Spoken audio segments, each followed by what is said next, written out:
I have to issue a warning on this video. It's going to be extremely disturbing. And based on the fact that you've clicked it, you've seen the headline, you probably know what this is about. And it's entirely possible YouTube just outright deletes this. But this story comes from the Los Angeles Times. It would seem, according to a new lawsuit, that the LA County Juvenile Hall system is experimenting on young boys with some kind of twisted, forced gender transition. They're injecting children with female hormones. Well, I say children, but this is a teenager, 16 years old, so I know some people might argue semantics. Now, I say some kind of weird, forced gender transition because doctors don't understand why they are injecting female hormones into these young boys. It doesn't quite make sense. It's not part of any medical treatment. It literally just doesn't make sense. And according to the suit, it appears it's more than just this one boy.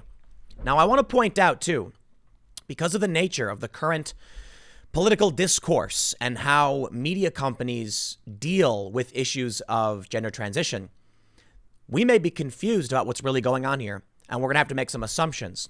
The first assumption we're going to have to make is that when they say boy, they are talking about a human male. It's entirely possible the Los Angeles Times, notably being Los Angeles, they're actually talking about a human female who identifies as male or as a boy, but we'll get to that part of this discussion after the fact. Let's read this story under the presumption they're talking about a juvenile hall full of young males, and this lawsuit alleges that they are injecting young boys with some kind of experimental forced gender transition treatment. The LA Times says, boy, 16, was given estrogen for behavioral disorder while in LA juvenile hall suit alleges. I also want to point out, this is a lawsuit, okay? So we don't know, I don't know if the LA Times has confirmed the details. It could, allegations are often made in lawsuits, and we don't know necessarily if they're true. They're allegations.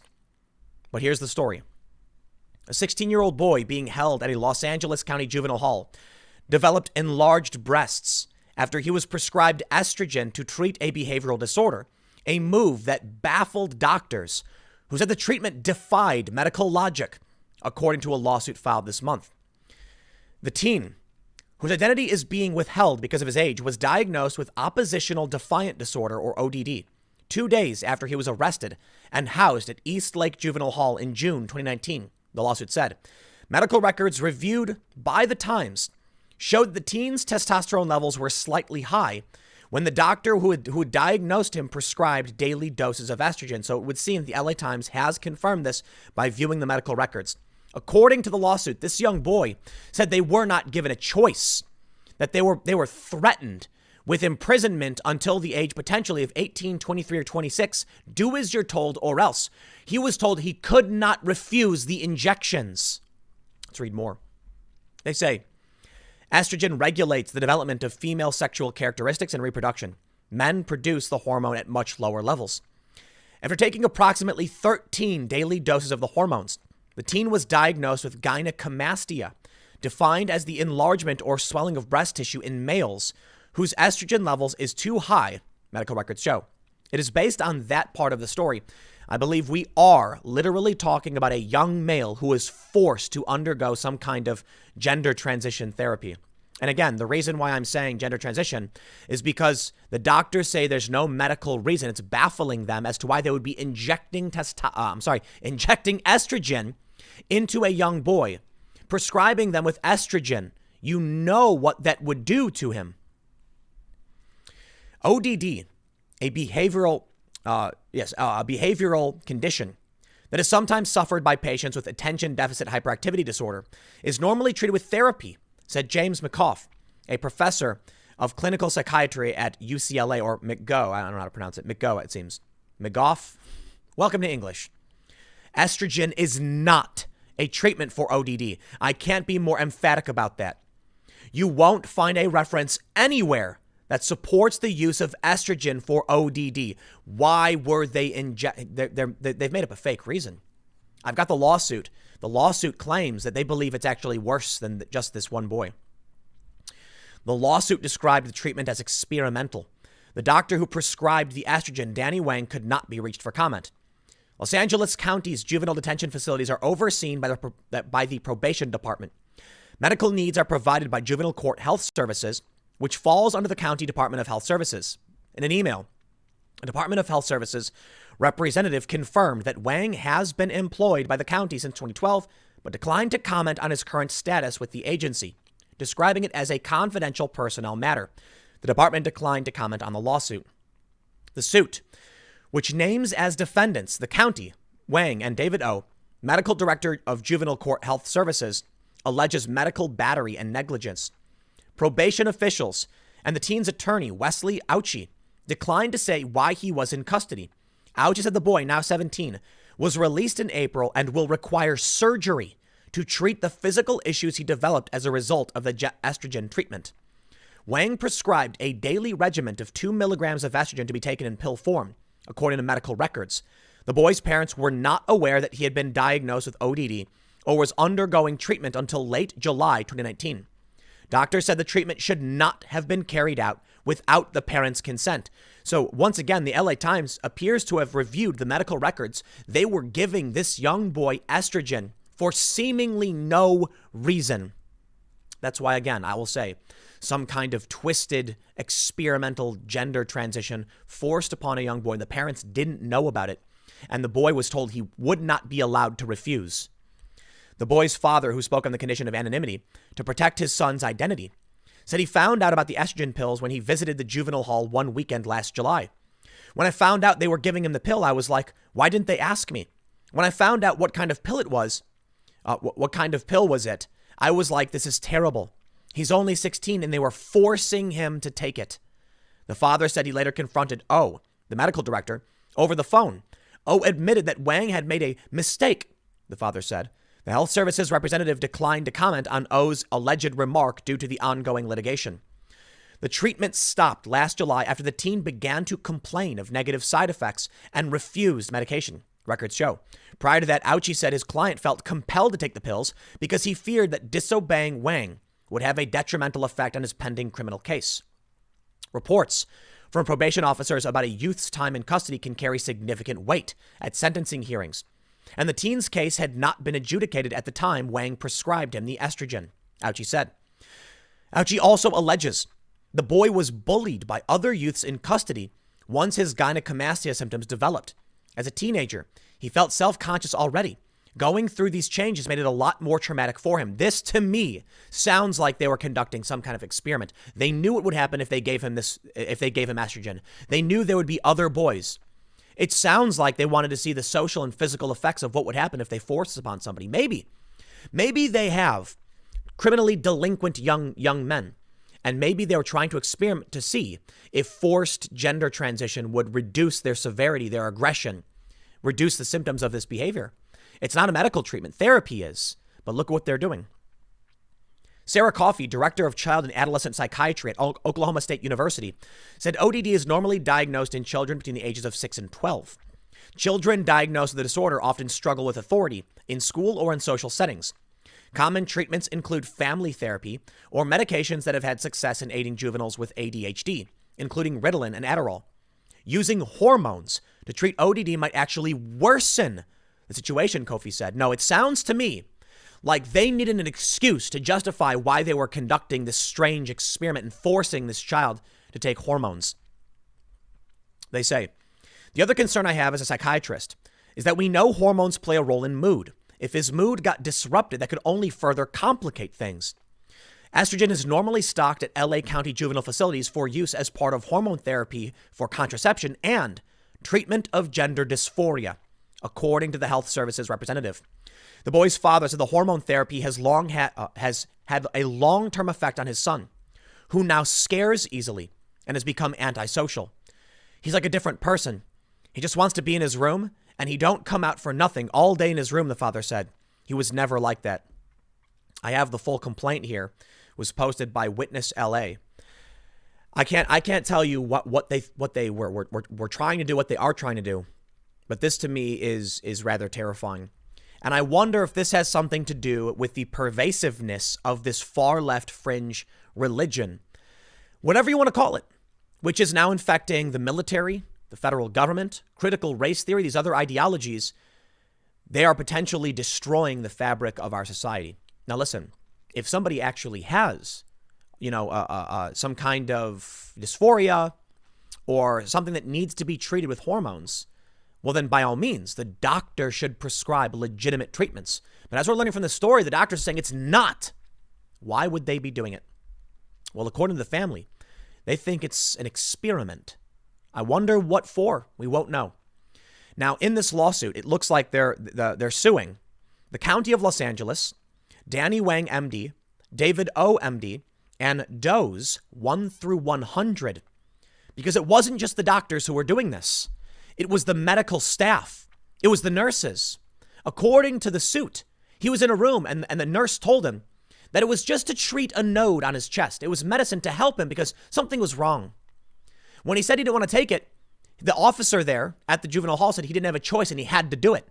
These people conspired to inject a child without his consent or his parents' consent with an experimental treatment for some reason, and we don't know why, because ODD does not get treated this way. Now, I'm not a doctor, but I'm just reading you the LA Times. Now, they're saying medical battery, interference with constitutional rights by threat, right to privacy from intrusion of bodily integrity, negligence, right to due process of bodily integrity, municipal and supervisorial liability, demand for a jury trial. There may be other young men who are going through this. Think about that. And they're not saying anything. They're scared. This young man apparently has to go through surgery.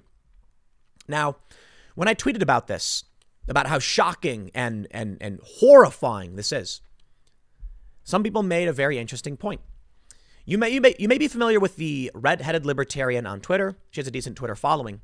And she said she wasn't sure if they were referring to a person. I'll just simplify the language because I'm not going to play any games. Are they referring to a male or a female? In media, we've already seen this. If an individual identifies in a certain way, the media will use the pronouns of how they identify, not their actual biological sex. Now, in this story, it's extremely important we know. Think about it this way. What if this young boy was actually born female and identifies as male? Upon going to treatment, the doctor realizes that this female has high testosterone. The female identifying as a boy is then forced to take estrogen. You see how different the story is, but we don't know. Now, if they're going to claim gynecomastia and the requirements for surgery, then I think it's fair to say this is very likely to be a male, but we don't know. And that's how dangerous this intersectionalism is getting. Our understanding of the world is going to be disrupted. If it turns out this was actually a trans child, born female, and the doctor was actually just disregarding that, it's an entirely different story. Nonetheless, it's still horrifying. Someone not being allowed to choose whether or not they can be, they're forcing this medication on somebody. Man. So they talk about jurisdiction and venue, compensation and damages, parties and actors. Let's scroll down. Facts common on all accounts. They say the minor was medically treated by doctors without obtaining voluntary and informed consent. The male youth, okay, so it is male, was administered a female hormone, estrogen, without first obtaining voluntary and informed consent. The Doe medical staff did not allow the male minor to refuse to take female hormone, estrogen. They actually go on to say the minor, this individual, was scared. If he got a bad mark and he went to court, they would hold it against him. So he just did as he was told. It wasn't until he started getting mocked, belittled, and started growing female breasts did he actually resist and say no, he wouldn't move on. But I'm going down now to the most important part that's not mentioned in the LA Times. They say the male minor developed female breast tissue and suffered psychological and emotional damages. The minor was given an experimental medical treatment which was administered to other minors at the juvenile hall. Now, this is where it gets crazy. Plaintiff further alleges that defendants Danny Wang, MD, David O, MD, and Doe's 1 through 100 prescribed the estrogen as an experimental treatment for plaintiff's oppositional defiant disorder in order to counteract the elevated levels of testosterone in his body, which may be associated with increased delinquency in male youths. Plaintiff further alleges that administering a female hormone or estrogen to a male youth at juvenile hall is not an accepted, safe, or supported form of medical treatment for oppositional defiant disorder, as we understand. I'm looking for the part where it looks like they're doing it to others. Plaintiff further alleges that this experimental treatment has been or is being given to male youths within the county of Los Angeles, juvenile courts, juvenile halls, and juvenile detention facilities without first obtaining their voluntary and informed consent in order to address symptoms of ODD, criminality, and delinquency. And there it is. I think we understand what's going on. According to this suit, they're alleging, at least it sounds like it, this experiment is being undertaken on many other young males. And it seems like they're doing it as an experiment to see if it would reduce delinquency, criminality. Why, maybe one of the ways to stop young men from committing crimes and acting out against authority is to inject them with female hormones, which forces some kind of weird gender transition. Or I don't know what you'd call it. That's what they're suing for. They then move on for the counts, citing medical battery and stuff. What we're seeing across this country in these institutions seems to be some kind of weird intersectionalism. Now, or I should just say it is intersectionalism, and intersectionalism is weird. Part of this is this kind of anyone can assert any identity, idea. In this case, it may just be perverse doctors with a weird, twisted idea on their right to conduct experiments on children. It may have nothing to do with this. But what I'm worried about is that these ideas that we see from critical race theory to, critical gender theory, all a part of intersectionalism, are finding their way into the government. And these people have no qualms about violating your rights in any capacity. If people don't speak up, if you don't start talking about it and calling this out, it's going to get worse. This is the most frustrating story. This is not about the violation of your right to speak. This is not about cancel culture. This is about someone's child being forcefully injected with female hormones. And now his life is irrevocably, is just permanently altered. Perhaps surgery can help. But this estrogen has already permanently altered this individual's life, their mind, their body. You think that you'll be safe. I'll keep my head down. My children will be safe. We don't know why he got arrested. Let me give you a story. You're worried about your kids, so you don't want to speak up and start calling these things out, speaking out against them. You don't want to call out cancel culture or the fringe intersectionalism that's infecting the federal government at the highest levels, the military, because you want to stay safe. One day, your 12-year-old, 14-year-old son is out playing with some friends and they're trespassing, just trespassing. But they're trespassing on some pretty serious property. Maybe they're playing down by the railroad tracks. Kids, they walk around. Maybe they enter onto some kind of government facility and they get arrested. Immediately transferred to a juvenile facility, awaiting adjudication. While they're there, the doctor decides, I don't know anything about this child. I'm not going to contact their parents. I'm going to inject them with estrogen and see what happens. You don't know. And then one day you find out it is your kid who now has to get surgery to undo the effects of this experimental psychotic medical battery, whatever you want to call it. Was keeping your head down worth it? Was it worth it to say, I'd rather have food on the table? Or is this the future that you want? Now look, it's one story, okay? Keep that in mind. It's one story. But what's disconcerting to me is the expansion of intersectionalism throughout the federal government. Take a look at this Twitter thread. Christopher F. Rufo. Critical race theory is spreading rapidly through the federal government. Last week, a whistleblower sent me a trove of documents about a divisive diversity training at the Treasury Department. What I discovered is deeply disturbing and an affront to equality. He says the training is called Difficult Conversations About Race and calls on white employees at Treasury, the Federal Reserve, the FDIC, the CFPB, the NCUA to pledge allyship amid the George Floyd tragedy. The goal is to convert everyone in the federal government to anti-racism. Now, I know racism and gender stuff, they're not the same thing, but they fall under the same umbrella. The SJWs, as it were, the intersectionalists adhere to both of these theories. And we see it now at the federal government level. And we see it in the Army. Army investigates handout suggesting Trump campaign slogans are covert white supremacy. Covert white supremacy, saying things like denying white privilege, saying things like housing discrimination is white supremacy. What does it say? A paternalism, believing in meritocracy. That's it. There's so much in this.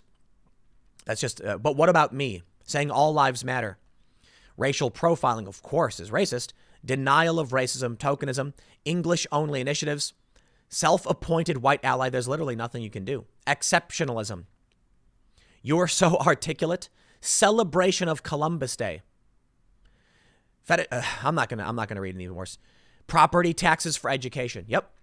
Property taxes for education is white supremacy. Now, to be fair, and I want to make this very, very clear, crazy things happen. And so I don't want to make it seem like this is going to sweep the nation and take over and all our kids are going to be lobotomized or some crazy thing like this. No, what I'm saying is this story is one story in LA County. It's one lawsuit, they're allegations. To what extent it's really going on, I don't know. Seems like the LA Times has confirmed he was being given estrogen for no reason, and doctors are baffled why it happened. Okay, things like this happen. We call it out, we hold these people accountable, and maybe it's not as bad as we think. My concern is that intersectionalism is pervasive, and it's in every facet of government, and these beliefs, they overlap. That's why you need to speak out. Not because I'm trying to say that this right now is everywhere. Your kids, oh no. No, what I'm saying is that these things happen, and they can get worse unless we demand accountability and we say no to these things. The culture war is going on. The culture war is being fought right now by many people.